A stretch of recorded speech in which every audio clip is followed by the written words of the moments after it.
Spain کے شہر قرطبہ، جہاں 1711 کو طارق بن زیاد نے اپنی فوجوں کے ہمراہ یہاں قدم رکھ کر قرطبہ میں مسلمانوں کے دور کا آغاز کیا تھا۔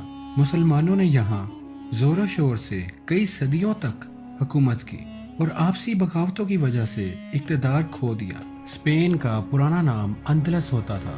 اندلس امیہ خلافت کا ایک صوبہ کہلاتا تھا اور یہاں خلافت امیہ کے تعینات کیے ہوئے گورنرز حکومت کیا کرتے تھے۔ تاریخی موڑ تب پیش آیا جب خلافت امیہ کا تختہ الٹا کر یہاں خلافت عباسیہ کا آغاز کیا گیا۔ امیہ خاندان کا ایک شہزادہ جو فرار ہونے میں کامیاب ہو گیا تھا، اپنی جان بچا کر مصر سے ہوتا ہوا سیوٹا اور پھر اندلس پہنچ گیا۔ یہ شہزادہ عبد الرحمن اول تھا، جس نے قرطبہ میں امارات کربا کا آغاز کیا اور زوال کا شکار ہوتے ہوئے مسلمانوں کو سہارا دیا۔ یہ وہ دور تھا جب دیگر عیسائی طاقتوں نے سر اٹھانا شروع کر دیا تھا۔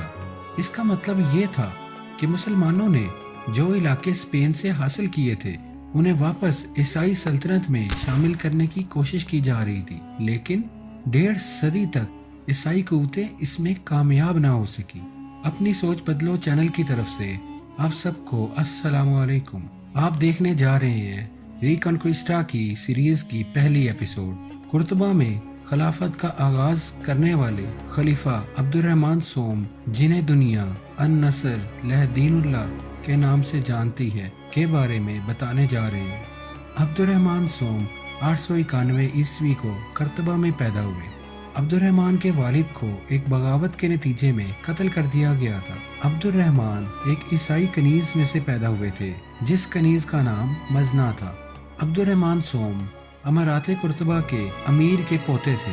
ان دنوں اندلس کے گورنروں نے بغاوت کا سلسلہ شروع کر دیا تھا۔ عبد الرحمن نے اپنا زیادہ تر بچپن محل میں گزارا تھا۔ یوں اکثر اوقات امیر عبداللہ عبد الرحمن کو اپنے ساتھ درباری ملاقاتوں میں ساتھ لے جاتے اور عبد الرحمن کو تخت پر اپنے ساتھ بٹھا لیتے، جس پر کسی کو بھی بیٹھنے کی اجازت نہ تھی۔ یوں مرگل موت کے قریب امیر عبداللہ نے اپنی طاقت کی نشانی امیر کی انگوٹھی اتار کر عبد الرحمن کو دے دی اور انہیں امیر مقرر کر دیا کہ میرے بعد عبد الرحمن کو قرطبہ کا امیر بنایا جائے۔ دلچسپ بات یہ کہ جب عبد الرحمن کو تخت وراثت میں ملا تو امارات اپنی تباہی کے دہانے پر کھڑا تھا۔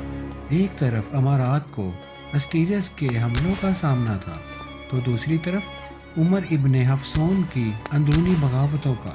یوں عبد الرحمن کے سامنے پہلا چیلنج عمر ابن حفصون تھا۔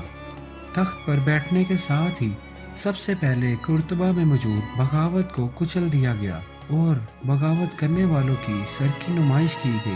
917 کو ایک خواجہ سرا بدر کی سربراہی میں اسکیجا کے قلعہ کو فتح کر لیا گیا اور موسم بہار میں 65 دنوں کی تیاری کے بعد عبد الرحمن نے بہت آسانی سے جینز اور گرناڈا کے صوبوں کو بازیاب کروا لیا۔ بغاوتوں کو کچل دیا گیا اور اسی طرح دیگر شہروں سے بھی بغاوت کا خاتمہ کر دیا گیا۔ یوں عبد الرحمن کی فوجیں فینانا اور ملاگا کو بھی بازیاب کروانے میں کامیاب ہو گئیں۔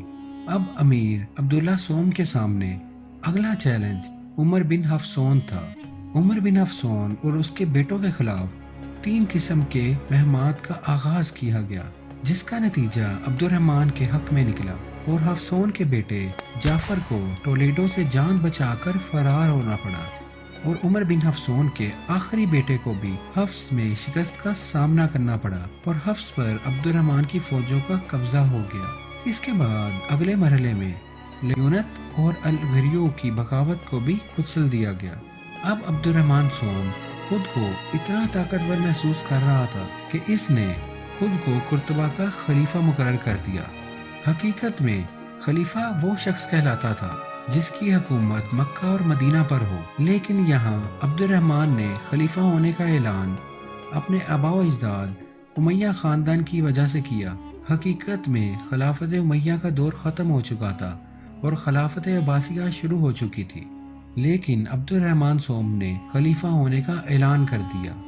اس کے بعد عبد الرحمن سوم نے بادشاہ اور ڈونو دوم کے خلاف مہم کا آغاز کیا، لیکن اس مہم میں عبد الرحمن کو بہت بری طرح سے شکست کا سامنا کرنا پڑا۔ اس کی ایک وجہ یہ بھی تھی کہ عبد الرحمن نے اوردونو کی طاقت کا اندازہ غلط لگایا تھا۔ تاریخ میں ایک بار پھر اموی فوجوں نے اوردونو دوم کی فوجوں کا مقابلہ کیا۔ اس کے ساتھ ساتھ اوسما اور گورماز کے قلعوں پر بھی قبضہ کر لیا۔ اس کے بعد عبد الرحمن نے پامپلونا کے شہر کا محاصرہ شروع کیا اور یہاں کے چرچز کو تباہ کرتا گیا۔ اس مہم میں لیون سلطنت کے کافی قلعوں پر عبد الرحمن کی فوجوں نے قبضہ کر لیا۔ اس کے بعد امیر عبد الرحمن نے زاگونازا کا محاصرہ کیا اور لیون سلطنت کے ساتھ اتحاد بنانے پر یہاں کے گورنر کو برطرف کر دیا۔ عبد الرحمن کی زندگی کا زیادہ تر حصہ جنگوں اور مہمات پر ہی گزرا۔ 934 عیسوی کو ایک بار پھر عبد الرحمن نے فوج کی قیادت کرتے ہوئے سیمانکس پر حملہ کر دیا، لیکن اس مہم پر اپنی ہی فوج کے ایک بڑے حصے کی غداری کی وجہ سے اس مہم میں عبد الرحمن کو شکست کا سامنا کرنا پڑا۔ عبد الرحمن سوم کی آخری مہم تھی جس کی سربراہی انہوں نے خود کی، لیکن اپنی ہی فوج کی وجہ سے شکست کا سامنا کرنا پڑا۔ اس جنگ میں شکست کے باوجود عیسائیوں نے اتحاد کی خواہش ظاہر کی تاکہ مزید جنگوں سے بچا جا سکے۔ عیسائیوں سے اتحاد کے بعد عبد الرحمن کا زیادہ تر حصہ محل میں گزرا۔ عبد الرحمن کو فن تعمیر سے بہت لگاؤ تھا۔ اس کے خزانوں کا تیسرا حصہ فن تعمیرات پر خرچ کیا جاتا۔ امیر عبد الرحمن نے خلافت کے اعلان کے بعد کرتبہ میں مدینہ الزہرا کے نام سے شاندار محل تعمیر کروایا۔ اس کے بعد کرتبہ میں 3000 مساجد کے ساتھ ساتھ 1,00,000 دکانیں تعمیر کروائی گئی۔ عبد الرحمن سوم کے دور حکومت میں کرتبہ مغربی یورپ کا سب سے اہم مرکز بن گیا تھا۔ اس کے ساتھ ساتھ عبد الرحمن نے کرتبہ کی لائبریری کو مزید وسعت دی اور ایک وقت میں لاکھوں کتابیں اس لائبریری میں موجود ہوتی تھیں۔ اس کے ساتھ ساتھ عبد الرحمن سوم نے اندلس کے بحری بیڑے کو بھی مزید تقویت دی، جس کے بعد اندلس کا بحری بیڑا یورپ کا شاہکار بن چکا تھا۔